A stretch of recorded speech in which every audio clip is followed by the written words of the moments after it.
My name's Josh Hudson and I'm a graphic design student here at the University of Sunderland. So for this piece, it's poster titled Found Touch. It's screen printed using thermochromic ink. So basically it reacts to heat, so in turn reacts to touch. So I just wanted something that somebody can have in the bedroom if they're going through a period of isolation, that they can just sort of connect with and be like, I'm here, I've left my mark on this page.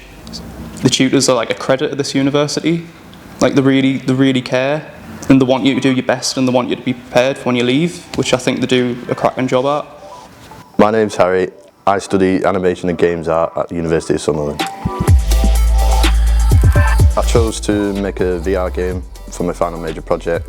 It was to develop my portfolio and improve my technical skills with my course. The game's about exploring different worlds. I've got a futuristic themed bedroom. I've got a 1980s themed bedroom with an old school computer and a sort of rundown kitchen. So I wanted to push myself in the aspects of making new assets that I haven't really done before, because I've always stayed with one particular thing. I think the only thing I can really say on behalf of our class is thank you. Because without the help from the uni and our tutors, I don't think a lot of us could have got through, especially this year, and got through our work and produce stuff that I don't think any of us ever thought in first year that we could ever do. Hi, my name is Paula Wallace and I study at Sunderland University as an artist, designer, maker, glass and ceramics. My final piece is in regards to mental health and in regards to psychosis and a mental breakdown, being entrapped in the mind and in capturing the bubble in the glass. So this piece was made with bullseye glass. It was made with very thin glass rods which were fused together. It was a very long process because you had to tack fuse the rods to the glass first, then you had to put both separate bits of glass together, fuse them together, then slump them at the very end on a mould. Due to COVID-19, the first lockdown and the second lockdown, I'd like to say that the tutors have been fantastic. They've been very supportive, and so has the university itself, especially me, a student being older. We've had fantastic support of the academic staff, and the technicians have been absolutely fantastic. My name is Lydia Henley and I'm a third year student doing the Fine Art BA. So this piece that I've recently created was really inspired by the Northumberland coast and the natural landscape. It was really important to me to make a piece of work about this particular area, as I have such a strong connection with it. And really it was a nod to the traditions of the island of Holy Island, and really about the nature of it and the beauty of it, and really trying to put that all together into a piece of work. So the shed behind me was a real nod to all the fishermen's huts that are positioned along the island. And the video inside is a demonstration of a personal pilgrimage that I've taken back and forwards to the island, and what the island really means to me and how it makes me feel, and when I'm there, my place within it. And then bringing it into the studio, I really wanted that conversation to happen about how it makes you feel as the viewer when you view it, and really what you take from it as a person. My name is Matthew Gray and I study fashion design and promotion at the University of Sunderland. So this dress was actually inspired by French architecture. The whole collection's fully sustainable. It's also hand dyed organically using only avocado rind and stone. I also used some white onion skins to get the yellow colour on the other dresses, but this pink comes from avocado stones. So I did a lot of research into the industry at the moment, obviously fast fashion and stuff, and the chemicals and all that are just completely ruining the environment, so it's obviously not great moving forward with that. Like, a lot of companies are now looking for ideas that are more sustainable, more longer lasting, so I think everybody's done such a great job of their collection and stuff, because I know that half of us did promotion, then half of us did design, but what people have came out with, despite the ongoing events, is just incredible. I mean, everybody's collection is just absolutely gorgeous. I suppose it's a really good thing that everybody has their own inspirations. They all come from a different place as a designer.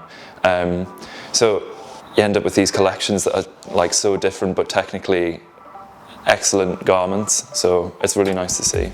My name is Sue Devine and I'm studying a Fine Arts BA Honours degree. I knew I was going to do a piece on mental health because I have PTSD, and so this is really exploring my PTSD and my journey this year. This piece is called Light at the End of the Tunnel and is all about mental health, and light at the end of the tunnel is a phrase that's used a lot in therapies, but the light can be further away or closer depending on your mood of the day. So I've got the chandeliers which represent all the lights, and hung from them are concrete dresses which are representing the people, and of course they're all at different heights as their journey is continuing. This year has been made more difficult with COVID and working from home. But as soon as we've been able to come into the workshops and studios we've been in, which has given us the space so I could do all my concrete things, because my studio at home isn't big enough to do all those. So I found the process really good and the university extremely helpful in this COVID situation. I'm Joseph Spence and I study BA Photography, Video and Digital Imaging. So Multi-Layers is a project that I've been working on throughout lockdown, and even more so when we've got back into on campus. And it's very much about how we look at photography and how we relate to photography.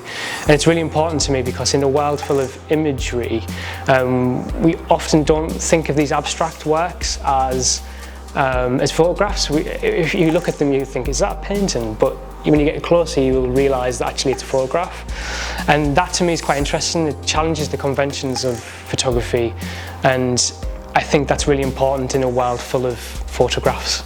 Even though the pandemic's has happened, that we can still work together, we can still bounce ideas off each other, and there's always help there no matter what. And that's been very valuable for me, whether it's been to do with outside of the university work or with the university work as well. So there's definitely been that support throughout, which has been really valuable actually. I would just like to say thank you to all the staff who've been amazing throughout this and really have helped to get me where I'm at right now, and to get actually to the finish line has been a huge thing on not just the lecturers but the technical staff. I've got to say thank you on behalf of all of our group, I suppose. My name's Katie Carr and I'm in my third year Fine Art at the University of Sunderland. So my current practice involves the subjective narrative. I'm exploring narrative using semi-fictitious scenarios and using old found photography from family albums, and I've just been compiling these images together to create pieces of work that tell a story.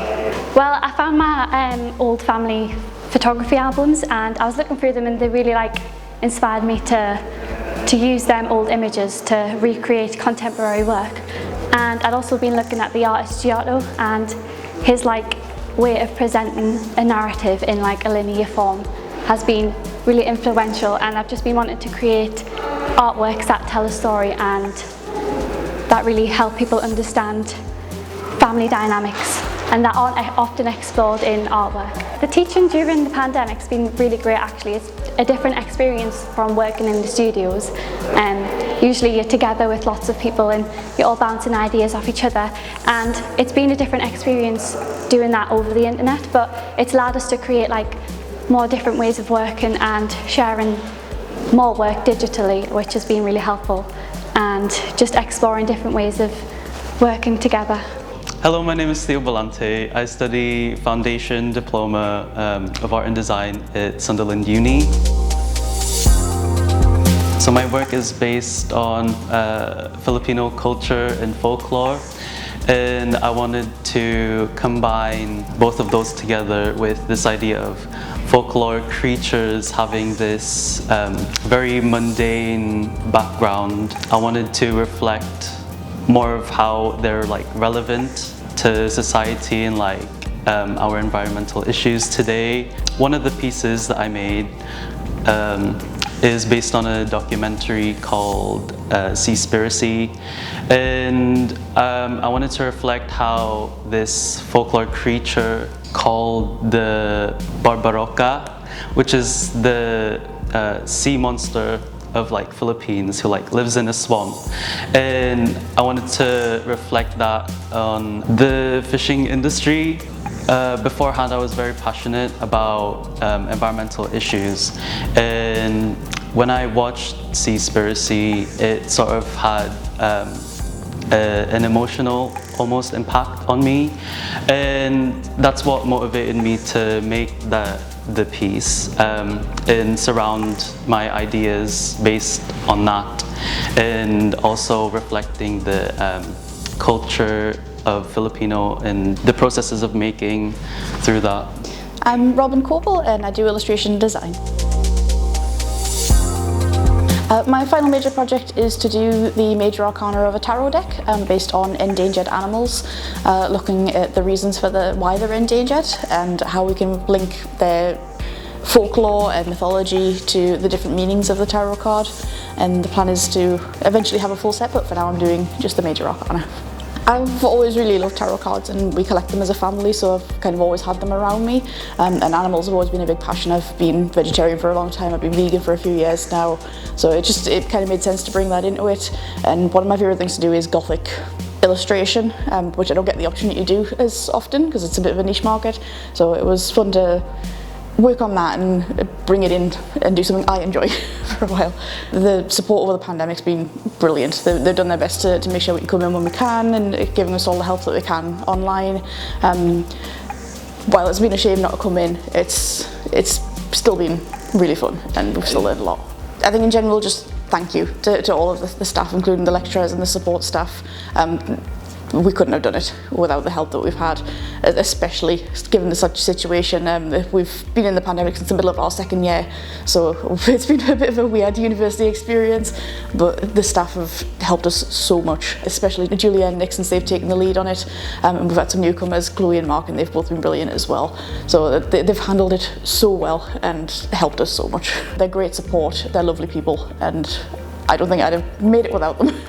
I'd like to thank Jane Smith and Naomi Austin, because they're the two lecturers and they've just been there on call all the time for any sort of help and advice, and they're both like really inspiring. They've both worked in the industry and they're just their advice is just great. Well, really, I'd like to thank all of my lecturers, especially Peter Wooland and Ralph Brogue and Mike Collier. They've been so supportive over the last year and my entire time at university. And I'd also really like to thank my dad for helping me a lot with this build. I'd like to thank everyone on the course. Everyone's been very friendly and very helpful in inspiring each other to create amazing artwork, and the lecturers have been amazing in helping me push myself as an artist. Particularly Peter Walland and Natalie Gill have been fantastic help throughout this course. Probably Chris and Roz, because I've been here for 4 years, because I had like a half year where I had a bit of a rough time during my first year, but they really helped me through that. But yeah, I'll probably just say thanks to them. Yeah. I'd like to thank Natalie Gale and Joe Woodhouse and Debbie and Adam, because they're like the main, well, they're all the tutors obviously, but I think they've just did really well on taking care of all of us and making the best work that we could. So I'd like to thank Stephen and Michael, who are the technical staff. They've been there throughout the whole process, helping with thinking about how prints will hang on the wall, how things will work and how things might not work. Anything from equipment failing or actually working really well, and helping with that process of working these things out. They've been absolutely amazing throughout the full course. All the tutors have been fantastic, especially at this last moment, because we've had massive access to not just our personal tutors but to all the tutors. So just a huge thank you for Peter for coordinating it all, and my personal tutors James and Mike, who've been fantastic. I think overall I've had a very positive experience here at the university, and with the help and support, it's been fantastic. I've really enjoyed it, and they've made it very easy for me to work with my PTSD and to explore that, which has been very helpful for me. I'd like to thank Keith Nevins. His words of encouragement to give me in second year sort of propelled me to do my best this year, and I feel as though if I didn't receive the amount of support and care that I did from Keith and Mark and Graham, I wouldn't even be the person I am today. they've just built us up and given us so much confidence in my work and me personally. They're a credit at the university, and I'm happy I came on this course.